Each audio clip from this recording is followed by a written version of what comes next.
നമസ്കാരം, എല്ലാവർക്കും കേരളികം പ്ലസിൻ്റെ പുതിയൊരു വീഡിയോയിലേക്ക് സ്വാഗതം. ഇന്ന് വളരെ പ്രധാനപ്പെട്ട രണ്ട് വാർത്തകളാണ് നമ്മളെ സംബന്ധിച്ചിടത്തോളം പുറത്തു വരുന്നത്. അതിലേറ്റവും പ്രധാനപ്പെട്ട വാർത്ത, യുദ്ധം തുടർന്നാൽ ഇന്ത്യയിൽ ലോക്ക്ഡൗൺ ഏർപ്പെടുത്തുമോ എന്നുള്ള ചില അഭ്യൂഹങ്ങൾ അത് ഇന്ത്യയിലാകെ തന്നെ അത് പല മാധ്യമങ്ങൾ ഉൾപ്പെടെ തന്നെ പ്രചരിപ്പിക്കുന്നുണ്ട്. നാഷണൽ മീഡിയ ഉൾപ്പെടെ അതുമായി ബന്ധപ്പെട്ടുള്ള വാർത്തകളൊക്കെ നൽകുന്നുണ്ട്. അപ്പോൾ കേന്ദ്ര സർക്കാരിൻ്റെ ഭാഗത്തു നിന്നും ഇതുമായി ബന്ധപ്പെട്ട ഒരു വിശദീകരണം ഇപ്പോൾ വന്നിട്ടുണ്ട്. അത് ഏത് തരത്തിലുള്ള നടപടികളാകും ഇതുമായി ബന്ധപ്പെട്ട്, അതായത് ഇപ്പോൾ നമ്മൾക്കറിയാവുന്ന പോലെ തന്നെ ഇന്ധന പ്രതിസന്ധി അതിരൂക്ഷമായിക്കൊണ്ടിരിക്കുന്നു എന്ന് പറയപ്പെടുന്ന സാഹചര്യത്തിൽ എത്തരത്തിലേക്കുള്ള നടപടികളായിരിക്കും കേന്ദ്രം ഇതുമായി ബന്ധപ്പെട്ട് സ്വീകരിക്കുക എന്നുള്ള കാര്യങ്ങളൊക്കെയാണ് ഈ വീഡിയോയിൽ പരിശോധിക്കുന്നത്. അതുപോലെ തന്നെ നമ്മൾക്കറിയാവുന്ന മറ്റൊരു വളരെ പ്രധാനപ്പെട്ട വാർത്ത, ഇന്ന് ഡീസലിനും പെട്രോളിനും ഒരു വിലവർദ്ധനവ് ഉണ്ടായതുമായി ബന്ധപ്പെട്ട വാർത്തയാണ്.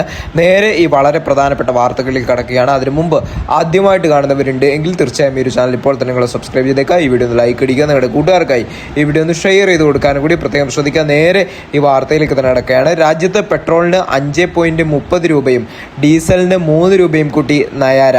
കാരണം ക്രൂഡ് ഓയിൽ പ്രതിസന്ധി എന്നാണ് വിശദീകരണം. ക്രൂഡ് ഓയിൽ പ്രതിസന്ധിയെ തുടർന്ന് ഇന്ത്യയിൽ പെട്രോൾ ഡീസൽ വില കൂട്ടി നയാര കമ്പനി. പെട്രോളിന് 5.30 രൂപയും ഡീസലിന് 3 രൂപയുമാണ് വർദ്ധിപ്പിച്ചിരിക്കുന്നത്. ഇന്ത്യയിലെ ഏറ്റവും വലിയ സ്വകാര്യ ഇന്ധന റിറ്റെയിലറാണ് നയാര എന്ന് പറയുന്നത്.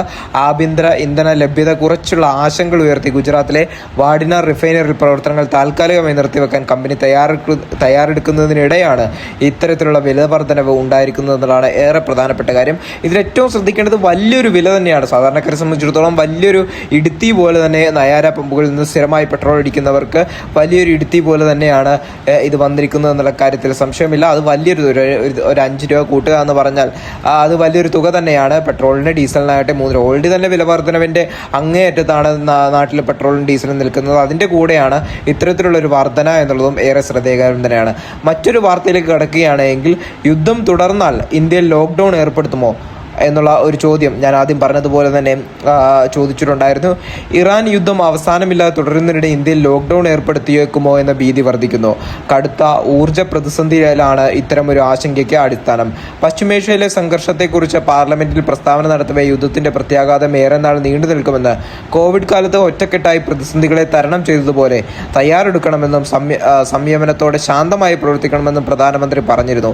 ഇതാണ് ലോക്ക്ഡൗൺ എന്ന ആശങ്കയ്ക്ക് പൊടുന്നനെ കനം വെക്കാൻ കാരണം. പാചകവാതക പ്രതിസന്ധി മൂലം ഹോട്ടലുകൾ അടച്ചതും ഇതിന് ആക്കം കൂട്ടി. ഇന്റർനെറ്റിൽ ട്രെൻഡിംഗ് സെർച്ചുകൾ ഇപ്പോൾ ലോക്ക്ഡൌണുമായി ബന്ധപ്പെട്ടതാണ്. ലോക്ക്ഡൌൺ എന്ന ആശങ്കയ്ക്ക് ഒരു അടിസ്ഥാനവുമില്ലെന്ന് അധികൃതർ നൽകുന്ന സൂചന. ഊർജ്ജ പ്രതിസന്ധി ലോകത്തിലെ ചില രാജ്യങ്ങളിൽ ബാധിച്ചെങ്കിലും ഇന്ത്യയിൽ അത്തരമൊരു ഭീതിയില്ലെന്നാണ് ബന്ധപ്പെട്ടവർ പറയുന്നത്. പൊതുജനങ്ങളുടെ ആരോഗ്യവുമായി ബന്ധപ്പെട്ടായിരുന്നു കോവിഡ് സമയത്ത് ലോക്ക്ഡൗൺ ഏർപ്പെടുത്തിയത്. അത്തരമൊരു സാഹചര്യം നിലവിലില്ല. പാചകവാതകത്തിന് പ്രതിസന്ധി ഉണ്ടെങ്കിലും ജനജീവിതത്തെ പൂർണ്ണമായി ബാധിക്കുന്ന തരത്തിലേക്ക് അത് എത്തിയിട്ടില്ല. ഹോർമുസിലൂടെ ഇന്ത്യയിലേക്കുള്ള എണ്ണയും പ്രകൃതിവാതകവും ഇറാൻ കടത്തിവിടുന്നുണ്ട്.